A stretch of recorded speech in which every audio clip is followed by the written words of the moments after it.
Welcome to Unsigned 518. I'm here with Joseph Beaty. How's it going, man?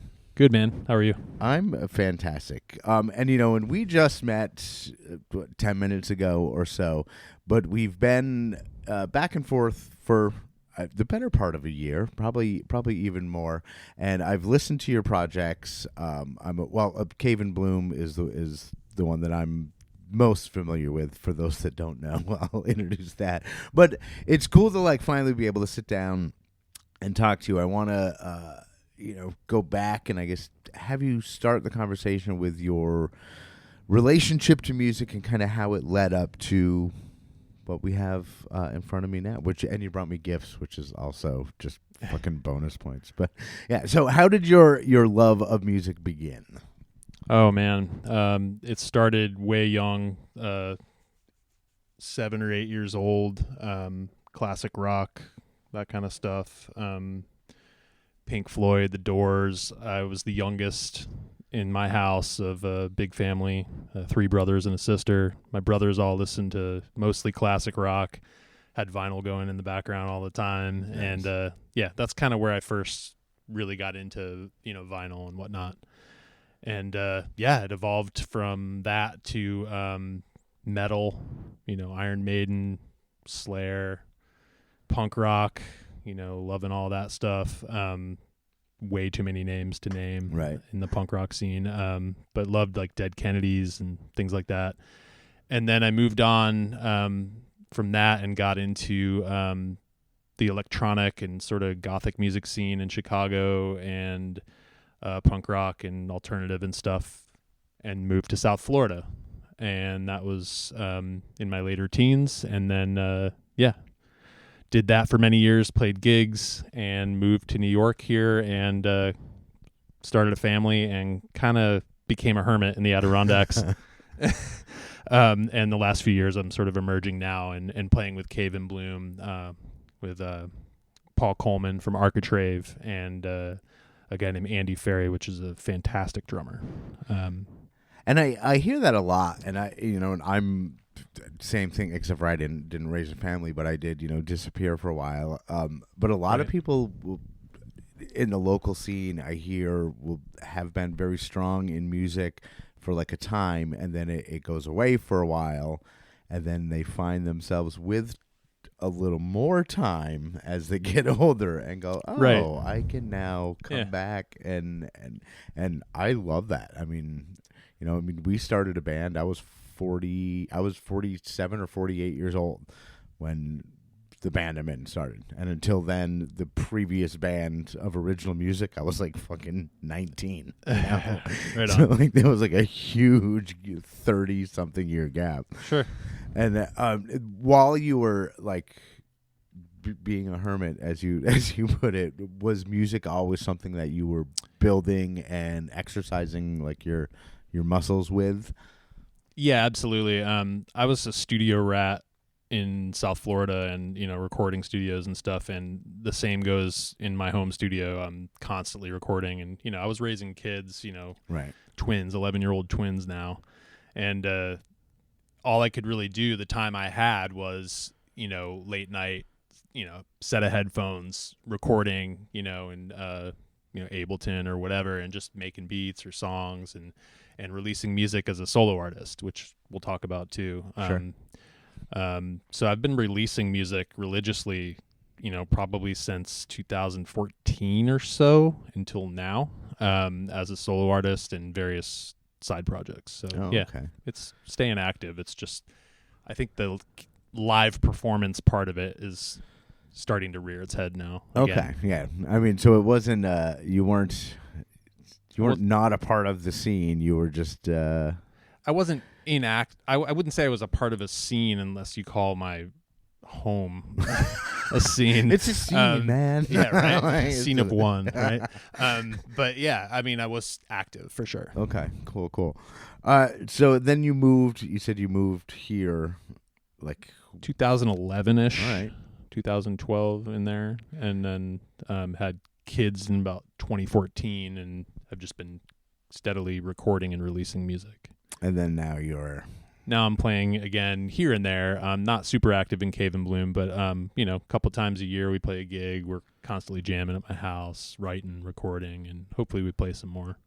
And then we will. Maybe which one do you want to talk? You want to talk Cave and Bloom first? I think about Cave and Bloom is good. Because let's talk Cave and Bloom. So I know Paul.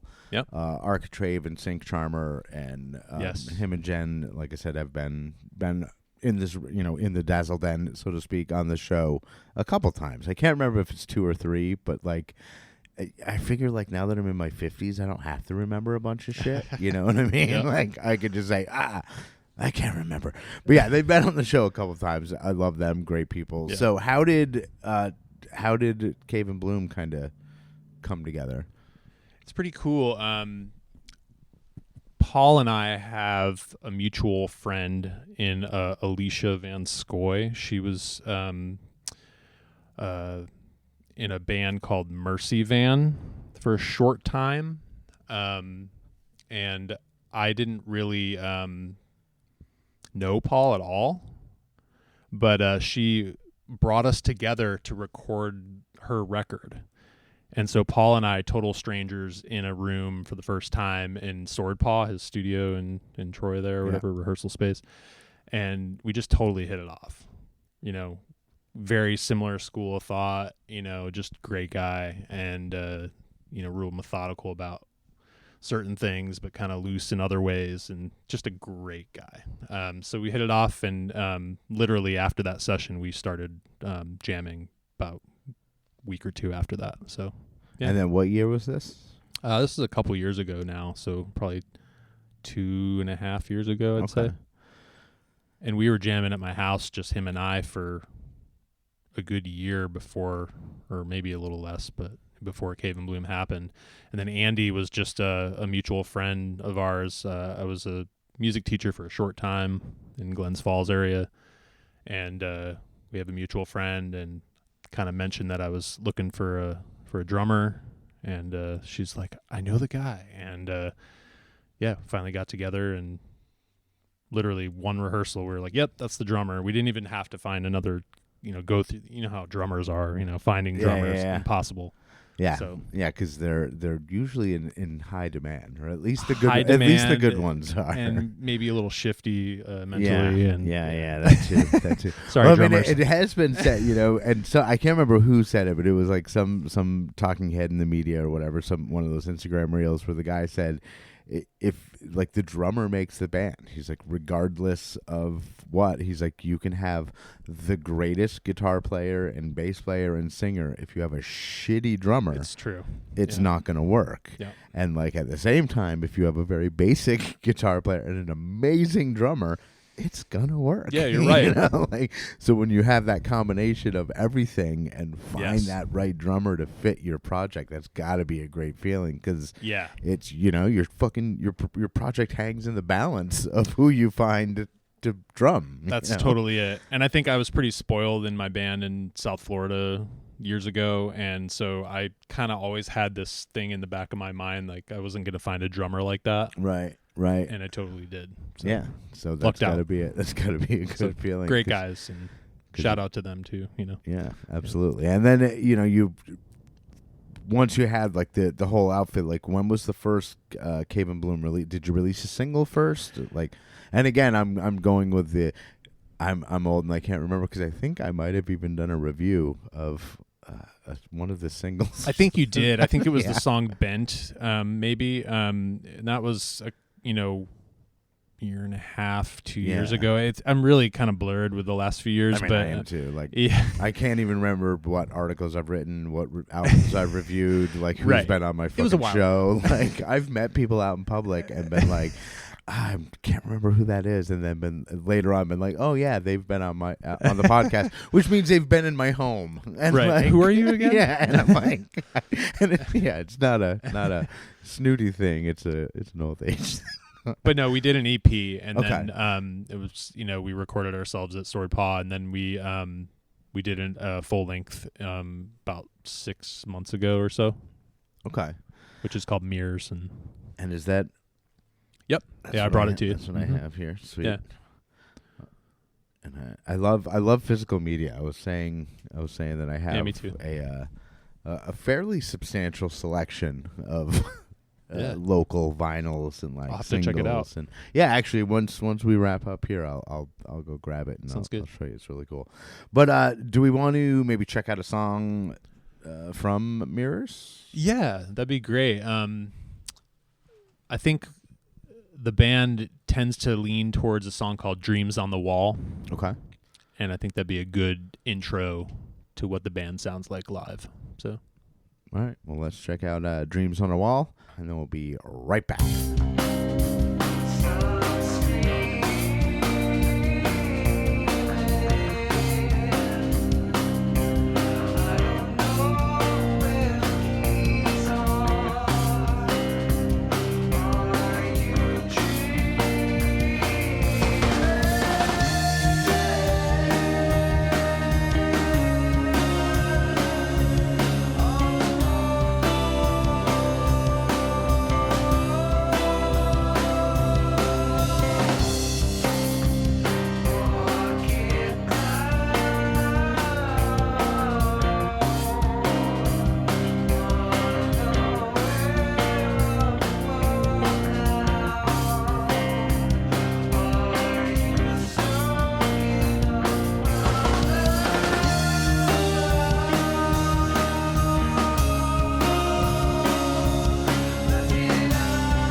All right, that was Dreams on the Wall, Cave and Bloom.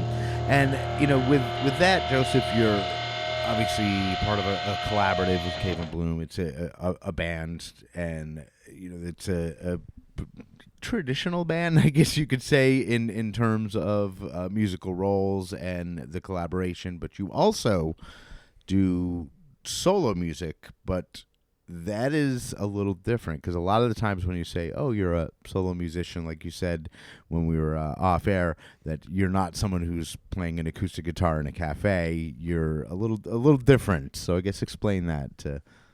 Yeah, right.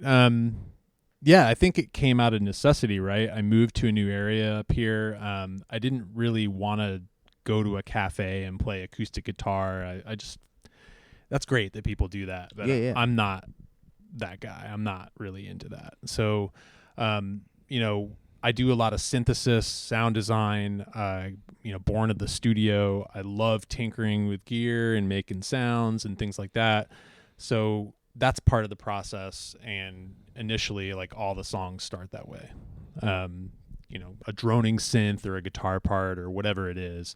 And then I'm in Ableton or whatever software I'm using. And, I capture the riffs and then I assemble songs in a kind of different sort of way, almost like a DJ electronic music kind of way, and then assemble things, as I see fit. Right. And that can be a process, and would probably, in a band environment, would probably crumble miserably. Like, people would just be like, whatever, man, you're taking way too long, goodbye. But it's more about composition and Right. and moving parts around, Right. and building something rather than an instant, hey, here's this thing that I can just pick up a guitar and play. Exactly. It's Yeah. more complicated. Yeah, exactly. I don't do covers. I don't do any of that kind of stuff. It's that vibe. It's a cinematic, a visual kind of component. I do a lot of art that goes with the music and stuff too, and work with other artists, to represent it. So yeah, it's a process, and it's just more of a labor of love, I think, than the desire to play as a solo artist in a venue.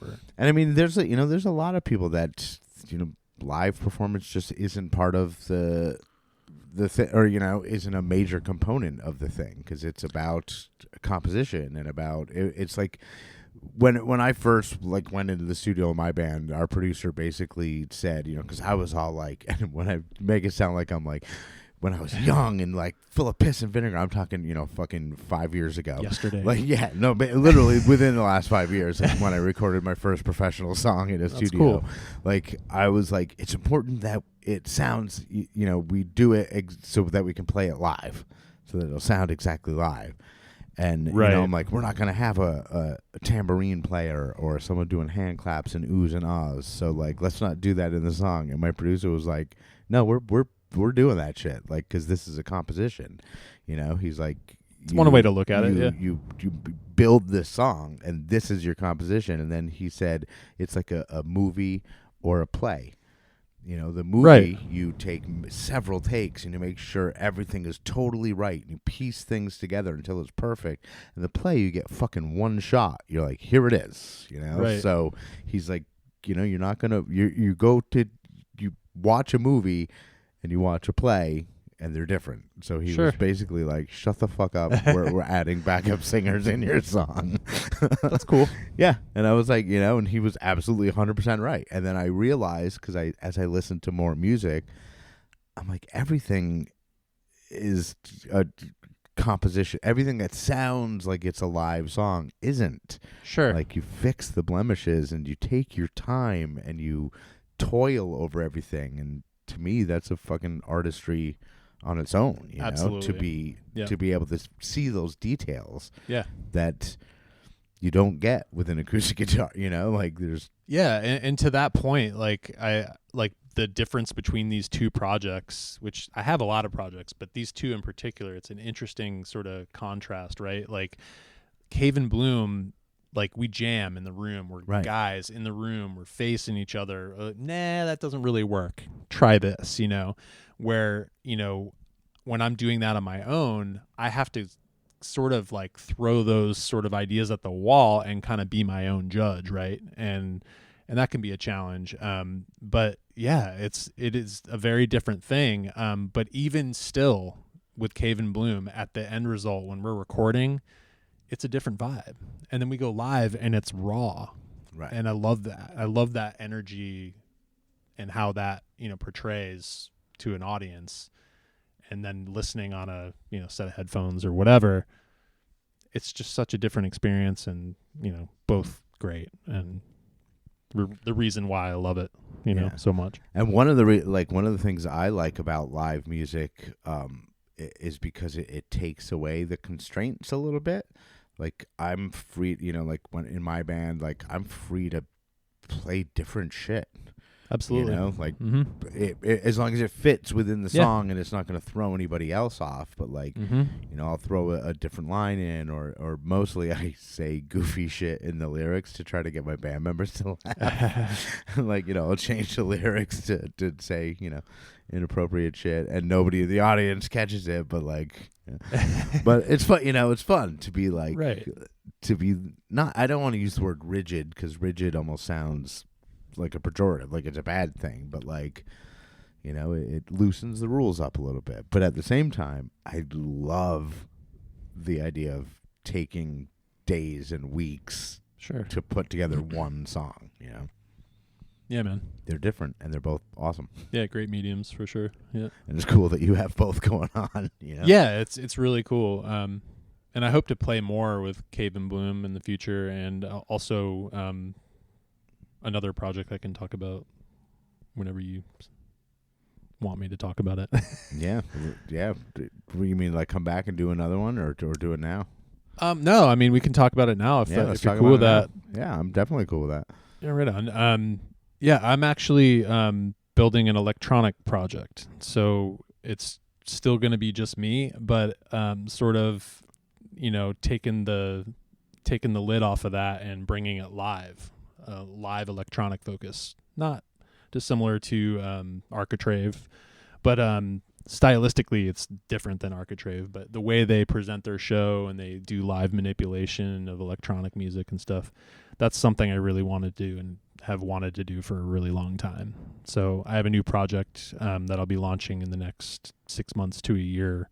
Cool. We'll be playing live and releasing music electronically.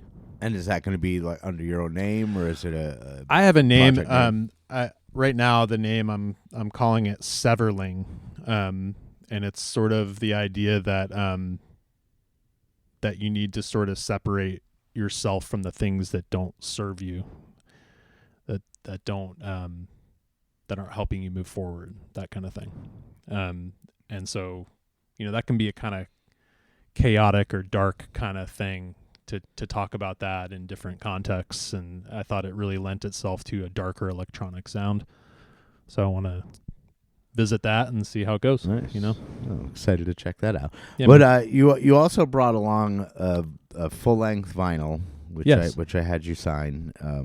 Thank you for that. That's I will listen to it today while I'm putzing around the house. Like that, like I said, most of my vinyl is, you know, people gifting it to me, which is fantastic. And so my way of paying it back is that I make sure that I give each one the proper listening.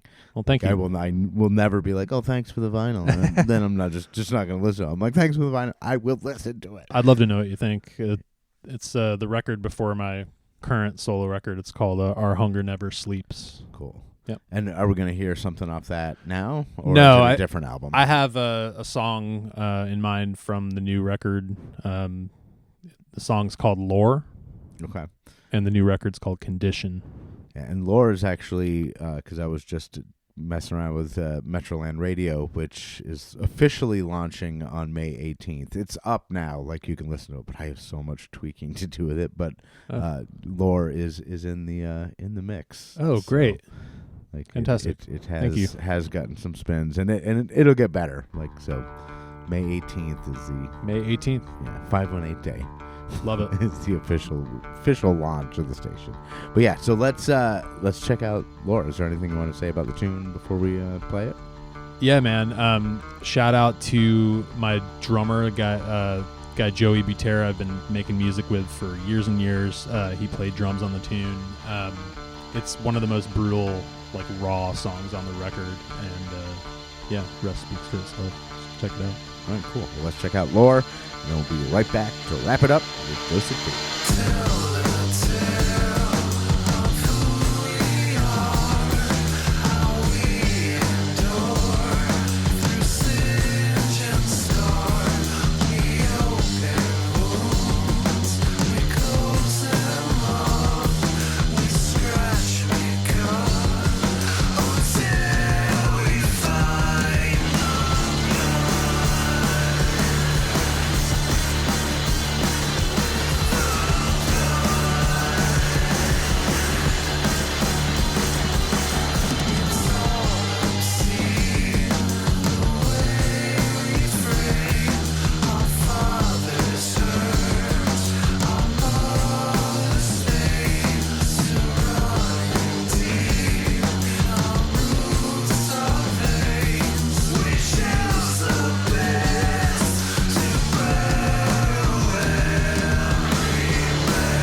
right, that was Joseph Beaty with Lore. And Joseph, I want to thank you so much for taking time out of your day and coming up and doing this with me. It was a really cool conversation. And before we go, I want to give you the chance to say your gratitude. So microphone is all yours. Thanks again for having me, man. I appreciate it. Very thankful. Thanks to my wife, always supporting me in the music, my kids, Lincoln and Luna, my bandmates in Cave and Bloom, Paul and Andy, all the friends that helped me make these records, Joseph Butera, Crystal Casey, Marina from Norway. She's awesome. She did all the art for these 2 solo records, by the way. And she's in a fantastic band from Norway called Glass Manet. Really unique stuff, so check them out. Thanks everyone for listening, and look forward to playing live, hopefully in one way or another. All right, well, he is Joseph Beaty. I'm Andy Scullin. This is Unsigned518. I'll see you on the road. Unsigned518 is produced and hosted by me, Andy Scullin. New episodes are available every week wherever you stream podcasts. If you would like to help support the show, please like and subscribe wherever you are listening, or you could buy me a coffee at buymeacoffee.com/unsigned518. If you would like to advertise on the show, send me an email at unsigned518@gmail.com. And to be a guest on the show, reach out to me through Instagram at unsigned518. Take care of one another, and I'll see you next week.